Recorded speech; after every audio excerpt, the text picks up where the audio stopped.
നമസ്കാരം. മനുഷ്യർക്ക് പൊതുവായി റിലേറ്റ് ചെയ്യാൻ പറ്റുന്ന ചില അനുഭവങ്ങൾ ഉണ്ടാകാറുണ്ട്. കൂടുതലും അടിസ്ഥാന മനുഷ്യർക്കാണ് അത്തരത്തിലുള്ള അനുഭവങ്ങൾ ഉണ്ടാവാറുള്ളത്. ഉദാഹരണത്തിന്, നമുക്ക് ഒരു കാര്യം നേടാനുണ്ട്, അതെന്തെങ്കിലും ആയിക്കോട്ടെ, അല്ലെങ്കിൽ നമ്മളൊരു കുരുക്കിൽപ്പെട്ടിരിക്കുകയാണ്, അതിനെ അതിജീവിക്കാനായിക്കോട്ടെ. നമ്മൾ ആ അതിജീവിച്ച് ഒരു സ്ഥലത്തെത്തും, ആ അതിജീവനം സാധ്യമാകും. പക്ഷേ അതുവരെയുള്ള മുഴുവൻ തിക്താനുഭവങ്ങൾ, ബുദ്ധിമുട്ടുകൾ, ഓടിക്കയറും തോറും താഴെ ചവിട്ടിയിടപ്പെടുന്ന സാഹചര്യം. എന്നാലും നമ്മൾ അന്നേരമൊന്നും തളരാതെ നിന്നാൽ അവസാനം നമ്മളതിനെ വിജയിച്ച് മുന്നോട്ട് പോകും. എൻ്റെ ജീവിതത്തിലൊക്കെ പല കാര്യങ്ങളും അത്തരത്തിലാണ് നമ്മൾ കടന്നു വന്നിട്ടുള്ളത്. ചില സമയത്ത് ആലോചിക്കുക, ഈ ചിലരൊക്കെ നെഗറ്റീവായിട്ട് പറയാം, നമുക്ക് മാത്രം എന്താപ്പം ഇങ്ങനെ എന്ന് ചോദിക്കും. പക്ഷേ നമ്മൾ അത് അതിജീവിക്കുന്നുണ്ട് എന്നുള്ള പോസിറ്റീവ് ഒരു വശമുണ്ട്. ഞാനിത് പറയാൻ കാരണം, ഈ അർജൻറ്റീന ടീമിനെ ആലോചിക്കുമ്പം എനിക്കെപ്പോഴും അങ്ങനെ തോന്നാറുണ്ട്. പണ്ട് അർജൻറ്റീനയുടെ കളി കണ്ടു തുടങ്ങിയ കാലത്തെ അങ്ങനെ തോന്നാറുണ്ട്. ഇപ്പോൾ കുറച്ച് കൂടുതലാണ്. അതായത് അവർ മാക്സിമം ഒരു കളിയിൽ തോറ്റ് പണ്ടാരടങ്ങി അനുഭവിക്കേണ്ട എല്ലാ ബുദ്ധിമുട്ടുകളും അനുഭവിച്ച് തുടക്കം മുതൽ അങ്ങനെ ഒരു അവസ്ഥയിലൂടെ വന്ന് അവസാനം അവർ ജയിക്കും. അമ്മാതിരി ഉരുണ്ട് പേരങ്ങി ഇങ്ങനെ മുന്നോട്ട് പോയി അവസാനം ജയിക്കും, അതിജീവിക്കും എന്ന് പറയാറില്ല. അക്ഷരാർത്ഥത്തിൽ അതാണ്. ഈ സെമി ഫൈനലിൽ ഇംഗ്ലണ്ടിനോടുള്ള കളിയും അതിൻ്റെ ഏറ്റവും പ്രധാനപ്പെട്ട ഉദാഹരണമായിട്ട് വന്നിരിക്കുകയാണ്. ഞാനിപ്പോൾ ഈ വീഡിയോയുമായി വരാൻ കാരണം അവരുടെ അതിജീവനത്തിൻ്റെ പിന്നിലെ 10 കാരണങ്ങളെക്കുറിച്ച് പറയാനാണ്. ഒരുപക്ഷെ അർജൻറ്റീനയുടെ അതിജീവനം നമ്മുടെ സാധാരണ വ്യക്തി ആത്മനിഷ്ഠ അനുഭവത്തിലേക്ക് കൂടി റിലേറ്റ് ചെയ്യാൻ പറ്റുന്ന ചില ഒരു പ്രതീകാത്മക സംഭവങ്ങളുണ്ട്, അനുഭവങ്ങൾ അതിനകത്ത് ഉണ്ടാവാറുണ്ട്. ആ കളിയിലെ വിജയത്തിന് സാധ്യമായ, അല്ലെങ്കിൽ ഇംഗ്ലണ്ടിൻ്റെ പരാജയത്തിന് കാരണമായ 10 കാര്യങ്ങളാണ് നമ്മൾ ഈ വീഡിയോയിൽ പരിശോധിക്കുന്നത്. അർജന്റീന ഇംഗ്ലണ്ട് സെമി ഫൈനലിൻ്റെ 85-ാം മിനിറ്റ് ഏറ്റവും നിർണായകമായിരുന്നു. ന്യൂജേഴ്സിയിലെ മെറ്റ് ലൈഫ് സ്റ്റേഡിയത്തിലെ വലിയ സ്ക്രീനിൽ തെളിഞ്ഞു നിന്ന സ്കോർ ഇംഗ്ലണ്ട് 1, അർജന്റീന 0 എന്നായിരുന്നു. ഇംഗ്ലീഷ് ആരാധകർ ആഘോഷം ആരംഭിച്ചിരുന്നു. 60 വർഷത്തിന് ശേഷം ഒടുവിൽ ലോകകപ്പ് ഫൈനലിലേക്ക് മടങ്ങി വരുന്നു, കിരീടത്തിലേക്ക് അടുക്കുന്നു എന്ന വിശ്വാസം അവരുടെ മുഖങ്ങളിൽ തെളിഞ്ഞിരുന്നു. ഗ്രൗണ്ടിന് പുറത്തെല്ലാം നിയന്ത്രിച്ചിരുന്ന പരിശീലകൻ തോമസ് ടുഷേലിൻ്റെ മുഖത്ത് പിരിമുറുക്കമുണ്ടെങ്കിലും ആഹ്ലാദം പൊതിഞ്ഞു പിടിച്ചിട്ടുണ്ടായിരുന്നു. കോച്ച് തീരുമാനം കളിക്കാരിലേക്ക് കൈമാറുമ്പോൾ നമ്മൾ ജയിക്കാൻ പോകുന്നടാ എന്ന് പറയാതെ പറയുന്നുണ്ടായിരുന്നു. മൈതാനത്ത് കളിക്കാർ പരസ്പരം നിർദ്ദേശങ്ങൾ കൈമാറി. മത്സരത്തിൻ്റെ വേഗം കുറക്കാൻ ഇംഗ്ലണ്ട് ശ്രമിച്ചു. ഓരോ ത്രോയിനും, ഓരോ ഫ്രീ കിക്കിനും, ഓരോ സെക്കൻഡിനും വിലയുണ്ടായിരുന്നു. കാരണം അവർക്കിനി കാക്കാനുള്ളത് ഒരു ഗോൾ മാത്രമായിരുന്നു. പക്ഷേ ആ സ്റ്റേഡിയത്തിൽ ഒരാൾ ഉണ്ടായിരുന്നു, സ്കോർ ബോർഡിലേക്ക് നോക്കാത്ത ഒരാൾ.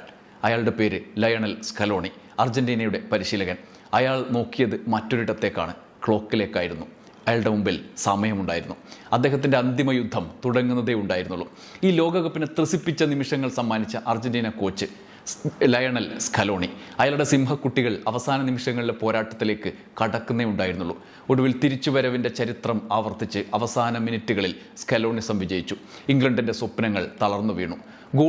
ഒരു ഗോളിന് മുന്നിലുണ്ടായിരുന്ന ഇംഗ്ലണ്ട് 2-1 അർജന്റീനയോട് തോറ്റ ആൻറ്റി ക്ലൈമാക്സ്. അതിലേക്ക് നയിച്ച കാരണങ്ങൾ, ഫുട്ബോളിൻ്റെ നാടകീയതകൾ ഒരിക്കലും മറക്കാൻ കഴിയാത്തതാണ്. നമ്മൾ 10 കാരണങ്ങളിലേക്ക് കടക്കാം. മത്സരത്തിന് മുമ്പുള്ള എല്ലാ ഇംഗ്ലീഷ് മാധ്യമങ്ങളും ഒരേയൊരു ചോദ്യമാണ് ഉയർത്തിയത്, മെസ്സിയെ എങ്ങനെ തടയാം എന്ന്. പക്ഷേ അർജന്റീനയുടെ ഏറ്റവും വലിയ ആയുധം മെസ്സി മാത്രമായിരുന്നില്ല, ലയണൽ സ്കലോണിയുടെ പദ്ധതി കൂടിയായിരുന്നു. 2022 ശേഷം അർജന്റീനയുടെ കളിയിൽ വലിയ മാറ്റം സംഭവിച്ചിട്ടുണ്ട്. മെസ്സി ഇനി ഓരോ മത്സരത്തിലും ഗോൾ അടിക്കേണ്ട കളിക്കാരനല്ല. അദ്ദേഹം ഇപ്പോൾ കളിയുടെ റിഥം നിയന്ത്രിക്കുന്ന പ്ലേ മേക്കറാണ്. അതായത് മെസ്സിയെ 3 പേർ വട്ടം ചേർന്ന് പൂട്ടിയാൽ മറ്റൊരിടത്ത് ഒരാൾ ഫ്രീ ആകും. അവിടെ ചിലപ്പോൾ നിങ്ങളുടെ ഹൃദയം തുളക്കുന്ന ഒരു ഗോൾ പിറക്കും. ഇനി പൂട്ടിയില്ലെങ്കിലോ നിങ്ങളെ മുച്ചൂട് മുടിക്കുന്ന നീക്കം ലയണൽ മെസ്സി നടത്തും. ഈ പ്രതിസന്ധിയാണ് ഓരോ കളിയിലും അർജന്റീനയുടെ എതിരാളികൾ നേരിട്ടതും അതിജീവിക്കാനാകാതെ തകർന്ന് തരിപ്പണമായതും. ഇംഗ്ലണ്ടും ഇതാണ് തിരിച്ചറിയാതെ പോയത്. ഇംഗ്ലണ്ടിന് പ്ലാൻ എ ഉണ്ടായിരുന്നു, പക്ഷേ പ്ലാൻ ബി ഇല്ലാതെ പോയി. ഇംഗ്ലണ്ട് ആദ്യ 75 മിനിറ്റിൽ പദ്ധതി പോലെ കളിച്ചു. പ്രതിരോധം ഉറച്ചതായിരുന്നു. മിഡ്ഫീൽഡ് മെസ്സിയെ പിന്തുടർന്നു. 55-ാം മിനിറ്റിൽ ഗോർഡൻ്റെ ഗോൾ. അതുവരെ ഇംഗ്ലണ്ടിൻ്റെ പദ്ധതി വിജയിച്ചു. ഏതൊരു സെമി ഫൈനലിലും അത് ധാരാളമായിരുന്നു. എന്നാൽ ഇവിടെ അപ്പുറത്ത് അർജന്റീനയായി പോയില്ലേ. അർജന്റീനയെ തോൽപ്പിക്കാൻ ആദ്യ പദ്ധതി മാത്രം മതിയാകില്ല. കാരണം അവർ അവസാന 20 മിനിറ്റിൽ മറ്റൊരു ടീമായി മാറും. അതിന് മറുപടി ഒരുക്കിയില്ല ഇംഗ്ലണ്ട്. അതാണ് മത്സരത്തിൻ്റെ വഴിത്തിരിവ്. അവിടെ നിന്ന് ആലോചിക്കുമ്പോൾ എന്തൊക്കെയായിരുന്നു ആ പിഴവുകൾ? ആ പിഴവുകളിലേക്ക് കടക്കാം. ഇംഗ്ലണ്ടിനെ തോൽപ്പിച്ച 10 കാരണങ്ങൾ. 1. തുടക്കത്തിൽ തന്നെ മനഃശാസ്ത്ര യുദ്ധം ജയിച്ച അർജന്റീന മത്സരം തുടങ്ങിയ 5 മിനിറ്റിനുള്ളിൽ തന്നെ വ്യക്തമായി നിലപാട് പറഞ്ഞിരുന്നു. അർജന്റീന ഫുട്ബോൾ മാത്രം കളിക്കാനായി വന്നതല്ല, അതിനു മുമ്പ് ഇംഗ്ലണ്ടിൻ്റെ മനസ്സും തകർക്കാനാണ് വന്നത് എന്ന്. റൊമേറോ, ഓട്ടമൻഡി, എൻസോ, മാക്കലിസ്റ്റർ ഓരോ ഡ്യൂവലും ശരീരശക്തിയുടെ പോരാട്ടമാക്കി അവർ മാറ്റി. പന്ത് വിട്ടുകൊടുക്കാൻ പോലും തയ്യാറാകാതെ ഓരോ സ്പർശനവും ഒരു സന്ദേശമായി. ആദ്യ 11-ൽ പണ്ട് ബെക്കാമിന് ചുവപ്പ് കാർഡ് കിട്ടാൻ കാരണക്കാരനായ ഡീഗോ സിമിയോണിയുടെ മകൻ ഗില്ലിയാനോ സിമിയോണി കളത്തിലെത്തി. ഇംഗ്ലണ്ടിനെതിരായ നീക്കങ്ങളിൽ അവരുടെ ഏകാഗ്രത തകർക്കുന്നതിൽ മൂപ്പരുടെ പങ്ക് പ്രധാനമായിരുന്നു. ആദ്യ പകുതിയിൽ മാത്രം 19 ഫൗളുകൾ, അതിൽ 12 ഫൗളുകളും അർജന്റീനയുടേതായിരുന്നു. ഇത് അച്ചടക്കമില്ലായ്മയായിരുന്നില്ല, ഇതൊരു തന്ത്രമായിരുന്നു. ഇംഗ്ലണ്ടിൻ്റെ പാസിംഗ് റിഥം തകർക്കുക, കളി നിർത്തുക, മത്സരത്തിൻ്റെ വേഗം മാറ്റുക. ഇംഗ്ലണ്ട് സാധാരണയായി 10-20 പാസുകളുടെ തുടർച്ചയിൽ ആക്രമണം കെട്ടിപ്പടുക്കുന്ന ഒരു ടീമാണ്. ആ ആക്രമണത്തിൻ്റെ ബിൽഡപ്പുകളിൽ തന്നെ അർജന്റീന അവരുടെ പദ്ധതി പൊളിച്ചു. അതിനിടയിൽ സംഘർഷം, കളി നിർത്തപ്പെട്ടു. അതോടെ ഇംഗ്ലണ്ടിൻ്റെ സാങ്കേതിക മേൽക്കൈ ഇല്ലാതായി. ആദ്യ പകുതിയിൽ ലിസാൻഡ്രോ മാർട്ടിനസിന് അതിനിടയിൽ മഞ്ഞക്കാർഡ് ലഭിച്ചു. പക്ഷേ അതിനുശേഷം പോലും അർജന്റീനയുടെ പ്രതിരോധ ശൈലി മാറിയില്ല. അവർ ടാക്കിളുകളുടെ തീവ്രത കുറച്ചില്ല. ഇംഗ്ലണ്ടിനെ റിഥത്തിലേക്ക് തിരിച്ചു കൊണ്ടുവരുന്നതാണ് കൂടുതൽ അപകടകരമെന്ന് സ്കലോണിക്ക് അറിയാമായിരുന്നു. ഇനി രണ്ടാമത്തെ കാരണം, മെസ്സിയെ പൂട്ടിയാൽ അർജന്റീനയെ പൂട്ടാം എന്ന ഇംഗ്ലണ്ടിൻ്റെ കണക്ക് തെറ്റിച്ചു. ഇംഗ്ലണ്ടിൻ്റെ മുഴുവൻ ഗെയിം പ്ലാനിൻ്റെ കേന്ദ്രം മെസ്സിയായിരുന്നു. മെസ്സി മിഡ്ഫീൽഡിലേക്ക് ഇറങ്ങുമ്പോൾ ബെല്ലിംഗ്ഹാം അടുത്തെത്തി. മെസ്സി വലത്തേക്ക് മാറുമ്പോൾ ഡക്സൺ റൈസ് ആ സോണിലേക്ക് നീങ്ങി. ചില സാഹചര്യങ്ങളിൽ സെൻട്രൽ ബാക്ക് മുന്നോട്ട് വന്ന് സ്പേസ് അടച്ചു കളഞ്ഞു. ആദ്യ മണിക്കൂറിൽ ഈ പദ്ധതി വിജയിച്ചു. മെസ്സിക്ക് സാധാരണ പോലെ പന്തുമായി ഡ്രിബിൾ ചെയ്യാൻ കഴിഞ്ഞില്ല. പക്ഷേ അവർ മനസ്സിലാക്കാത്തൊരു കാര്യമുണ്ടായിരുന്നു. മെസ്സി ഗോൾ നേടുന്നില്ലെങ്കിലും അദ്ദേഹം ഇംഗ്ലണ്ടിൻ്റെ 3 കളിക്കാരെ തൻ്റെ അടുത്തേക്ക് വലിച്ചടുപ്പിക്കുകയായിരുന്നു. അതോടെ മറുഭാഗത്ത് മാക്കലിസ്റ്ററിന് സ്പേസ്, ഹാഫ് സ്പേസിൽ എൻസോയ്ക്ക് സമയം, മുന്നിൽ അൽവാരസിന് ഓട്ടത്തിനുള്ള ഇടം. മെസ്സിയുടെ ഏറ്റവും വലിയ സംഭാവന സ്പേസ് സൃഷ്ടിക്കലായിരുന്നു. ഈ മത്സരത്തിൽ മെസ്സിയുടെ ഏറ്റവും വലിയ മികവ് ഡ്രിബിങ്ങുകളല്ല, സ്പേസ് സൃഷ്ടിക്കലായിരുന്നു. അദ്ദേഹം നിരന്തരം പൊസിഷൻ മാറ്റി, ചിലപ്പോൾ മിഡ്ഫീൽഡിലേക്ക്, ചിലപ്പോൾ വലതു വിങ്ങിലേക്ക്. ഇംഗ്ലണ്ടിൻ്റെ മാർക്കിംഗ് ഓരോ തവണയും മാറേണ്ടി വന്നു. അവർ മൈതാനത്ത് പതറി. അതോടെ അവരുടെ പ്രതിരോധ ലൈൻ പൊളിഞ്ഞു. സ്കലോണി കാത്തിരുന്നത് അതിനായിരുന്നു. 55-ാം മിനിറ്റിന് ശേഷം കളി മാറി. ഇംഗ്ലണ്ട് ഗോൾ നേടിയ ശേഷം ഒരു വലിയ മാറ്റം സംഭവിച്ചു. അവർ മെസ്സിയെ പിന്തുടരുന്നത് തുടർന്നു. പക്ഷേ അർജന്റീനയുടെ ബാക്കി താരങ്ങൾ കൂടുതൽ മുന്നോട്ട് കയറി തുടങ്ങി. ഇംഗ്ലണ്ട് പിന്മാറി. മെസ്സിക്ക് സമയം കൂടുതൽ ലഭിച്ചു. അവിടെ നിന്നാണ് കളിയുടെ കഥ മാറുന്നത്. ഇനി മൂന്നാമത്തെ കാരണം, ഹാരി കെയ്നെ ഒറ്റപ്പെടുത്തിയ അർജന്റീനയുടെ മനഃശാസ്ത്ര യുദ്ധം. ഇംഗ്ലണ്ടിൻ്റെ ആക്രമണത്തിൻ്റെ കേന്ദ്രബിന്ദു ഹാരി കെയ്നായിരുന്നു. പക്ഷേ സെമി ഫൈനലിൽ അദ്ദേഹം ഗോൾ വേട്ടക്കാരനേക്കാൾ കൂടുതൽ സമയം പ്രതിരോധവുമായി പൊരുതാൻ ചെലവഴിച്ചു. കളി തുടങ്ങിയ നിമിഷം മുതൽ ക്രിസ്റ്റ്യൻ റൊമേറോയും നിക്കോളാസ് ഓട്ടമെൻഡിയും ഒരൊറ്റ സന്ദേശമാണ് നൽകിയത്: പന്ത് സ്വീകരിക്കാം, പക്ഷെ തിരിഞ്ഞു കളിക്കാൻ ഞങ്ങൾ അനുവദിക്കില്ല എന്ന്. കെയ്ൻ പന്ത് സ്വീകരിക്കുമ്പോഴെല്ലാം ഒരു സെൻട്രൽ ബാക്ക് പിന്നിൽ നിന്നും സമ്മർദ്ദം ചെലുത്തി. മറ്റേയാൾ മുന്നിലെ പാസിംഗ് ലൈൻ അടച്ചു. ഇത് യൂറോപ്യൻ ക്ലബ്ബ് ഫുട്ബോളിൽ കെയ്ൻ പതിവായി നേരിടുന്ന രീതിയല്ല. ഓരോ തവണയും അദ്ദേഹം പന്ത് സ്വീകരിക്കാൻ 2-3 സെക്കൻഡ് അധികം ചെലവഴിച്ചു. ഇത് ഇംഗ്ലണ്ടിന്റെ മുന്നേറ്റ വേഗം കുറച്ചു. 55-ാം മിനിറ്റിൽ ഇംഗ്ലണ്ട് ലീഡ് നേടിയിട്ടും കെയ്നിന് മത്സരം നിയന്ത്രിക്കാൻ കഴിഞ്ഞില്ല. കാരണം അർജന്റീനയുടെ ഹൈ പ്രസ് കൂടുതൽ ശക്തമായി. ഗോൾ നേടിയ ശേഷം ഇംഗ്ലണ്ട് പന്ത് സൂക്ഷിക്കുന്നതിന് പകരം പ്രതിരോധത്തിലേക്ക് മാറി. കെയ്ൻ ഒറ്റപ്പെട്ടു. ബെല്ലിംഗ്ഹാമും ഗോർഡനും പിന്നിലേക്ക് ഇറങ്ങി. അതോടെ മുന്നിൽ ആക്രമണത്തിന്റെ ഭാരം മുഴുവൻ കെയ്നിന്റെ തലയിൽ. അർജന്റീന കാത്തിരുന്നതും അതായിരുന്നു. നാലാമത്തെ കാരണം, അർജന്റീനയുടെ ആദ്യ 11. സ്കലോണിയുടെ ഒരു തന്ത്രം ടീം പ്രഖ്യാപിച്ചപ്പോൾ ഏറ്റവും വലിയ ചർച്ചയായി മാറി. ആദ്യത്തെ 11 ഡീപോൾ എവിടെ, ലൗട്ടാറോ എവിടെ? പലരും അതിനെ റിസ്ക് എന്ന് വിളിച്ചു. പക്ഷേ അത് റിസ്ക് ആയിരുന്നില്ല, അതൊരു പ്ലാൻ ആയിരുന്നു. സ്കലോണി ഇംഗ്ലണ്ടിൻ്റെ ശക്തി നന്നായി പഠിച്ചിരുന്നു. ഇംഗ്ലണ്ടിൻ്റെ മിഡ്ഫീൽഡ് ആദ്യ മണിക്കൂറിൽ അതിവേഗത്തിലാണ് കളിക്കുക. അവരെ ആദ്യ പകുതിയിൽ തന്നെ മുഴുവൻ ഊർജ്ജം ചെലവഴിക്കാൻ നിർബന്ധിക്കണം. അതിനുവേണ്ടിയാണ് തുടക്കത്തിൽ കൂടുതൽ ഓടുന്ന താരങ്ങളെ ഇറക്കിയത്. ഡീപോളിനെ പോലുള്ള ഉയർന്ന ഊർജ്ജമുള്ള മിഡ്ഫീൽഡറെ പിന്നീട് ഇറക്കാനുള്ള പദ്ധതി. അതുപോലെ ലൗട്ടാറോ മാർട്ടിനസിനെ ബെഞ്ചിലിരുത്തി ഇംഗ്ലണ്ടിൻ്റെ ക്ഷീണിച്ച പ്രതിരോധത്തെ അവസാന 20 മിനിറ്റിൽ ആക്രമിക്കാൻ പദ്ധതിയിട്ടു. ഈ ലോകകപ്പിൽ തന്നെ പകരക്കാരനായി ഇറങ്ങി നിർണായക സ്വാധീനം ചെലുത്തിയ മത്സരങ്ങൾ ലൗട്ടാറോയുടേതായി ഉണ്ടായിരുന്നു. നിങ്ങൾക്ക് ഓർമ്മയുണ്ടാവും, നമ്മൾ നേരത്തെ പറഞ്ഞതാണ്. സ്കലോണി ആ പാറ്റേൺ വീണ്ടും ഉപയോഗിച്ചു. അത് വിജയിച്ചു. ഇംഗ്ലണ്ടിനെ തളർത്തി തകർത്തു. അഞ്ചാമത്തെ കാരണം, ആദ്യം അവർ കളിക്കട്ടെ, അവസാനം നമ്മൾക്ക് ജയിക്കാം എന്ന പദ്ധതിയാണ്. 2026 ലോകകപ്പിൽ അർജന്റീനയുടെ ഏറ്റവും വലിയ പ്രത്യേകത അതാണ്. കളി ആദ്യ പകുതിയിൽ ജയിക്കണമെന്ന് അവർ ഒരിക്കലും നിർബന്ധം പിടിച്ചിട്ടില്ല. അവർക്കത് അറിയാമായിരുന്നു. 90 മിനിറ്റ് എന്നത് ഒരു മാനസിക യുദ്ധമാണ്. കേപ്പ് വെർദെക്കെതിരെ, ഈജിപ്തിനെതിരെ, സ്വിറ്റ്സർലൻഡിനെതിരെ, ഇപ്പോൾ ഇതാ ഇംഗ്ലണ്ടിനെതിരെയും അതേ മാതൃക. ആദ്യ 60 മിനിറ്റ് ക്ഷമ, അടുത്ത 15 മിനിറ്റ് സമ്മർദ്ദം, അവസാന 10 മിനിറ്റ് കൊടുങ്കാറ്റായി ആഞ്ഞടിക്കൽ.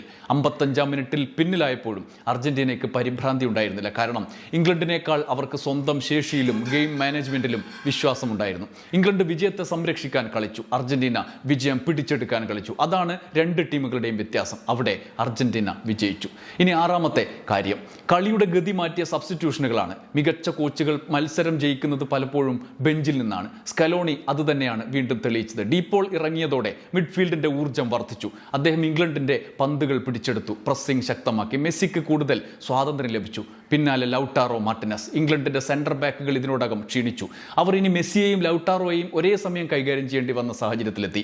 അവിടെ നിന്നാണ് പ്രതിരോധത്തിന്റെ താളം ഇംഗ്ലണ്ടിന് തെറ്റിയത്. വിജയ ഗോൾ അതിന്റെ സ്വാഭാവിക ഫലമായിരുന്നു. ഏഴാമത്തെ കാരണം, അവസാന 10 മിനിറ്റ്. അർജന്റീനയുടെ രഹസ്യ ആയുധം. ഈ ലോകകപ്പിലെ ഏറ്റവും അപകടകാരിയായ ടീം ആരാണ്? അവസാന 10 മിനിറ്റിലെ അർജന്റീന. എന്നാൽ ഇംഗ്ലണ്ട് അത് തിരിച്ചറിഞ്ഞില്ല. 55-ാം മിനിറ്റിൽ ഗോൾ നേടിയപ്പോൾ ഇംഗ്ലണ്ട് കരുതിയത് ഇനി മത്സരം നിയന്ത്രിക്കാം എന്നായിരുന്നു. പക്ഷേ ആ നിമിഷം മുതൽ അവരുടെ സമീപനം മാറി. രണ്ടാം ഗോൾ നേടുന്നതിന് പകരം ഒരു ഗോളിന്റെ ലീഡ് സംരക്ഷിക്കാൻ മുൻഗണന നൽകി. അതോടെ ഇംഗ്ലണ്ടിന്റെ പ്രതിരോധ നിര സ്വന്തം ബോക്സിനോട് കൂടുതൽ ചേർന്നു. മിഡ്ഫീൽഡ് മുന്നേറ്റ നിരയും പിന്നിലേക്ക് വലിഞ്ഞു. ഇംഗ്ലണ്ട് പിന്നീട് മത്സരം നിയന്ത്രിക്കുന്ന ടീമായിരുന്നില്ല, അർജന്റീനയുടെ ആക്രമണത്തെ അതിജീവിക്കാൻ ശ്രമിക്കുന്ന ടീമായി അവർ മാറി. ഓരോ മിനിറ്റ് പിന്നിടുമ്പോഴും സമ്മർദ്ദം കൂടി. പന്ത് അകറ്റുക മാത്രമായി ഇംഗ്ലണ്ടിന്റെ ലക്ഷ്യം. എന്നാൽ അങ്ങനെ ചെയ്യുമ്പോൾ പന്ത് വീണ്ടും വീണ്ടും അർജന്റീനയുടെ കാലുകളിലേക്കാണ് തിരിച്ചെത്തുന്നത് എന്ന് അവർ മനസ്സിലാക്കിയില്ല. സ്കലോണി ഈ മാറ്റം കൃത്യമായി വായിച്ചു. ബെഞ്ചിൽ നിന്നിറങ്ങിയ ഫ്രഷായ കളിക്കാരെ ഉപയോഗിച്ച് ആക്രമണത്തിന്റെ തീവ്രത കൂട്ടി. ഇംഗ്ലണ്ട് സ്വന്തം പകുതിയിൽ കുടുങ്ങി. വിങ്ങുകളിലൂടെയും ഹാഫ് സ്പേസുകളിലൂടെയും അർജന്റീന തുടർച്ചയായി ആക്രമണം നടത്തി. ഒരു ഗോളിന്റെ ലീഡ് കാക്കാൻ സ്വീകരിച്ച പ്രതിരോധ തന്ത്രം ഒടുവിൽ ഇംഗ്ലണ്ടിന്റെ ശത്രുവായി മാറി. അവർ ആക്രമണം ഉപേക്ഷിച്ച നിമിഷം മുതൽ മത്സരത്തിന്റെ നിയന്ത്രണം അർജന്റീനയുടെ കയ്യിൽ. ഒടുവിൽ 85-ാം മിനിറ്റിലെ സമനിലയും ഇഞ്ചുറി ടൈമിലെ വിജയഗോളും ആ അമിത പ്രതിരോധത്തിന്റെ അനിവാര്യമായ ദുരന്തമായി മാറി. ഇത് ഭാഗ്യമല്ല, ഇത് ആവർത്തിക്കുന്ന ഒരു ടാക്ടിക്കൽ പാറ്റേൺ. സ്കലോണി മത്സരം 90 മിനിറ്റിനായി വേണ്ടിയാണ് തയ്യാറാക്കുന്നത്. പല പരിശീലകരും 60 മിനിറ്റിനായി മാത്രം തയ്യാറാക്കുന്നു. അവിടെ സ്കലോണി വിജയിക്കുന്നു. ഇവിടെയും ഇംഗ്ലണ്ടിന് മേൽ ആ വിജയം സാധ്യമായി. 8ാമത്തെ കാര്യം സ്കലോണിസം തന്നെയാണ്.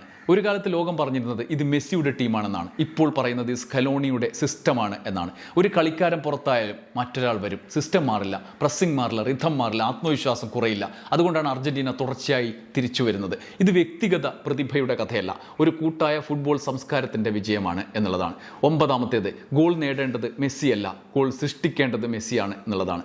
ഇംഗ്ലണ്ടിന്റെ ഏറ്റവും വലിയ തെറ്റിദ്ധാരണ ഇതായിരുന്നു. അവർ മെസ്സിയെ ഗോൾ വേട്ടക്കാരനായി മാത്രം കണ്ടു. പക്ഷേ സ്കലോണി അദ്ദേഹത്തെ പ്ലേ മേക്കറായി മാറ്റി.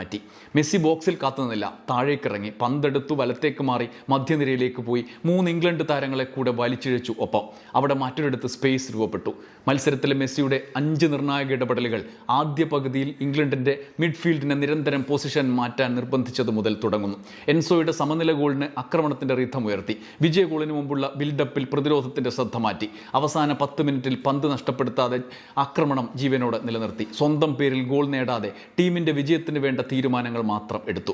മെസ്സി സ്കോർ ഷീറ്റിൽ ഒരൊറ്റ ഗോൾ പോലും നേടിയില്ല. പക്ഷേ അദ്ദേഹത്തിന്റെ സ്വാധീനമില്ലാത്ത ഗോൾ ഷോട്ടുകൾ ഒന്നും ഈ കളിയിൽ പിറന്നതുമില്ല. ഇനി 10ാമത്തേതാണ് ഈ ടൂർണമെന്റിൽ ഇംഗ്ലണ്ടിന്റെ ഏറ്റവും വലിയ ദുരന്തമായ തീരുമാനം, ടുഷേലിന്റെ മണ്ടൻ പദ്ധതി. അറ്റാക്കിംഗ് ഫുട്ബോളിന് പേരുകേട്ട ഇംഗ്ലീഷ് കോച്ച് തോമസ് ടുഷേൽ തനിക്കറിയാൻ പാടില്ലാത്ത ഡിഫൻസീവ് തട്ടിക്കൂട്ടിലേക്ക് കളിയെ മാറ്റാൻ തീരുമാനിച്ചിടത്താണ് ഇംഗ്ലണ്ടിന്റെ പതനം ഉറപ്പാക്കപ്പെട്ടത്. അത് സ്കലോണിയും തിരിച്ചറിഞ്ഞ് കൃത്യമായ ഗെയിം പ്ലാൻ ലൈവായി മറുപദ്ധതി നടപ്പാക്കി അവിടെ അർജന്റീന വിജയിച്ചു. 55-ാം മിനിറ്റിൽ ഗോൾ വഴങ്ങിയത് പിന്നാലെ സ്കലോണി ഡിഫൻസിൽ കാര്യമായി ഇടപെട്ടുകൊണ്ടിരുന്ന പരേഡ്സിനെ പിൻവലിച്ച് ആക്രമണ ഫുട്ബോൾ കളിക്കുന്ന ഗോൺസാലസിനെ ഇറക്കി ആക്രമണം കടുപ്പിക്കാൻ തീരുമാനിച്ചപ്പോൾ ടുഷേൽ എന്താ ചെയ്തത്?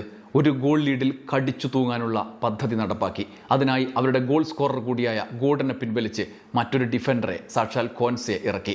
സംഭവം കോൻസ് എന്നുള്ള ഡിഫൻഡർ ഒക്കെ തന്നെയാണ്. പക്ഷേ ഗോർഡൻ പോയതോടെ അർജന്റീനയ്ക്ക് മനസ്സ് തുറന്ന് ആക്രമിക്കാനുള്ള ആത്മവിശ്വാസം കൂടി. അവിടെ ഒരു ഡിഫൻഡറായി മാറിയല്ലോ അപ്പുറത്ത്. തിരികെ കൗണ്ടറുകൾ വന്ന് സ്വന്തം പോസ്റ്റിൽ ഗോൾ വരുമോ എന്ന ഭീതി ഗോർഡനെ പിൻവലിച്ചതോടെ അർജന്റീനയ്ക്ക് ഇല്ലാതായി. അതോടെ പൂർണ്ണമായും ആക്രമണത്തിൽ മാത്രം കൂടുതൽ ശ്രദ്ധ കേന്ദ്രീകരിക്കാൻ അർജന്റീനയ്ക്കായി. അതോടെയാണ് അടുത്ത മിനിറ്റുകളിൽ സ്കലോണി ഡിഫൻസിൽ മികവ് കാട്ടുന്ന മൊളീനിയെയും ഒരു കാർഡ് കിട്ടിയിരുന്ന ലിസാൻഡ്രോയും പിൻവലിച്ച് ആക്രമണത്തിൽ നല്ല കോൺട്രിബ്യൂഷൻ നൽകുന്ന മോണ്ടിയേലിനെയും ഒട്ടമണ്ടിയെയും ഇറക്കിയത്. ഗോർഡനെ പിൻവലിച്ചതിൻ്റെ ഏറ്റവും വലിയ ആത്മവിശ്വാസം സ്കലോണി കാണിച്ചത് മറ്റൊരു മാറ്റത്തിലൂടെയാണ്. അത് ലൗട്ടാറോയെ കൊണ്ടുവന്നതോടെയാണ്.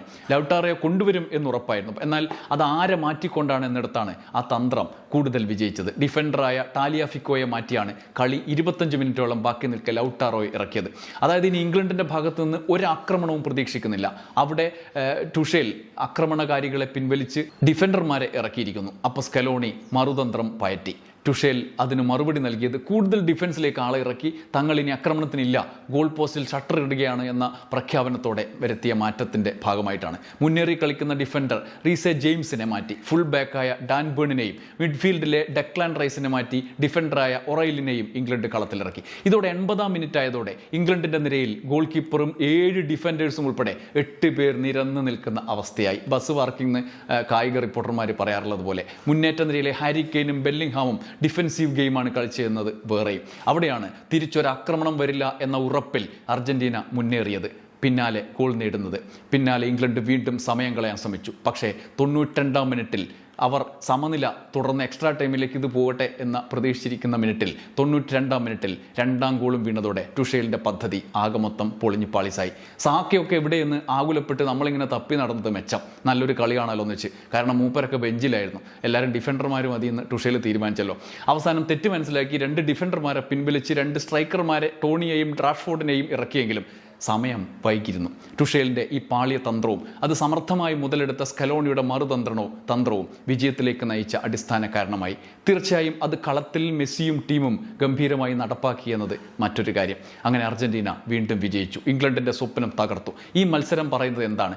ഇംഗ്ലണ്ട് മികച്ച താരങ്ങളുമായി കളിച്ചു, അർജന്റീന മികച്ച പദ്ധതിയുമായി കളിച്ചു. ഇംഗ്ലണ്ട് മെസ്സിയെ തോൽപ്പിക്കാൻ നോക്കി, സ്കലോണിയെ തോൽപ്പിക്കാൻ തയ്യാറായില്ല. ഇംഗ്ലണ്ട് 85 മിനിറ്റ് മികച്ച ഫുട്ബോൾ കളിച്ചു, അർജന്റീന 90 മിനിറ്റിൻ്റെ മനഃശാസ്ത്രം കളിച്ചു. ഇനി ഫൈനലിൽ ഏത് മട്ടിലുള്ള കളി വരും എന്നുള്ള ആകാംക്ഷ ബാക്കി കാത്തിരിക്കാം. നന്ദി, നമസ്കാരം.